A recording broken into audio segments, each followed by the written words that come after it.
নমস্কার বন্ধু, আজকে আমি যেটা রান্না করব তার জন্য মিক্সি জারে টমেটো, জিরে, পোস্ত, একটু কাজু বাদাম, একটু কাঁচা লঙ্কা সব নিয়ে নিয়েছি। নিয়ে এটাকে পেস্ট করব। ওদিকে আমার প্রেশার কুকারটা বসিয়ে দিচ্ছি গ্যাসের ওভেনে। প্রেশার কুকারটা গরম হলে তারপরে আমি এটাতে তেল দেব। হ্যাঁ বন্ধু, আজকে আমি যে মশলাটা দেখালাম সেটা দিয়ে দই কাতলা করে দেখাবো আপনাদেরকে।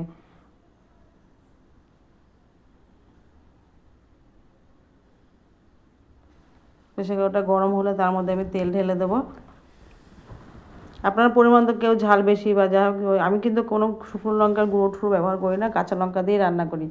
তাই পেস্টটার মধ্যে আমার ছিল জিরে, পোস্ত, কাঁচা লঙ্কা, টমেটো, একটু সামান্য পরিমাণ নুন, চিনি, কাজু বাদাম, এই দিয়ে আমি পেস্টটাকে তৈরি করেছিলাম। তেল দিয়ে দিলাম, তেলটা গরম হচ্ছে।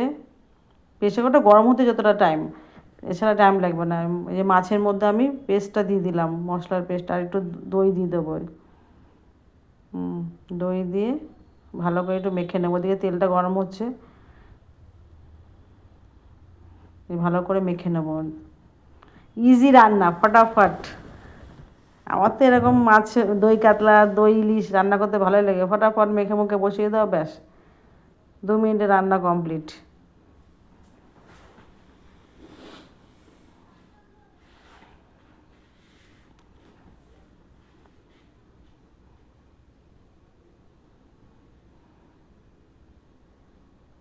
তেলটা গরম হতেই যায়। তেলটা যদি গরম না হয় তাহলে তো মাছটা লেগে যাবে, ওই জন্য তেলটা গরম হতে দিতে হয় ভালো করে, ওটাতেই সময়। ব্যাস, এবার মাছগুলো দিয়ে দিলাম। প্রথমে বেশি মশলা দেবো না, মশলাতে তুলে তুলে মাছটা দেবো। এক পিঠ একটু ভেজে নেবো, তেলটা গরম হলে খুন্তি দিয়ে এক পিঠ উল্টিয়ে দেবো। দেওয়ার পরে মশলাগুলো সব ওর উপরে দিয়ে দেবো। এবার আমি খুন্তি দিয়ে ওটাকে এক পিঠ একটু উল্টে দেবো।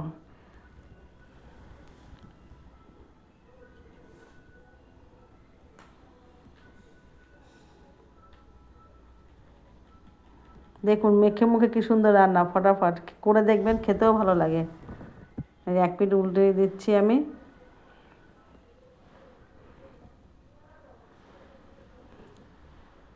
আমি কিন্তু মশলার মধ্যে তেল মাখাইনি, আমি শুধু ওই কড়াই, প্রেশার কুকারের মধ্যে তেল দিয়ে গরম করে মাছের মধ্যে সমস্ত মশলা মাখিয়ে ব্যাস মাছগুলো দিয়ে দিয়েছি।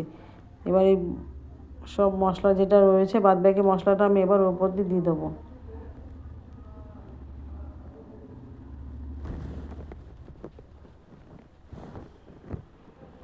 এবার এই মশলা ধোয়া জলটা, অল্প একটু জল, মশলা ধোয়া জলটা সেইটুকুই ঢালবো, এর অতিরিক্ত আমি কিচ্ছু ঢালবো না।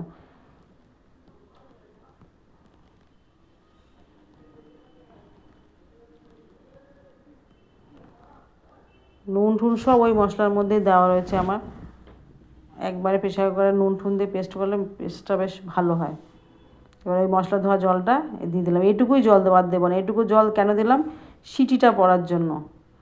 ব্যাস, এবার একটুখানি মাছগুলোকে ঠিকঠাক করে বসিয়ে, প্রেশার কুকারটা ফ্ল্যাট হলে দেখতে সুবিধা হয়, উঁচু প্রেশার কুকার একটু আপনাদেরকে আমি ঠিকঠাক দেখাতে পারছি না।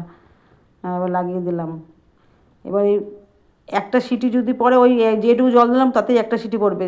যখন দেখবে একটা সিটি পড়লে তেলটাও বেশ ছেড়ে যাবে, তাহলেই মাছ কমপ্লিট।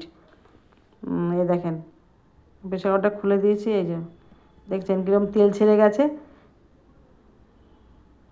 দেখুন, প্রথমে একটু ধিমে আছে, সব কিছু একটু ধিমে আছে রেখে, আর নাহলে এটাকে এত ধিমে একটুখানি উঁচু ইয়েতে একটা সিটি ফেললেই, সিটি একটা না পড়লে কিন্তু তেলও ছাড়বে না, তাহলে মশলাটাও হবে না, এটা আপনাদের খেয়াল রাখতে হবে। ভিডিওটা ভালো লাগবে লাইক করবেন, শেয়ার করবেন।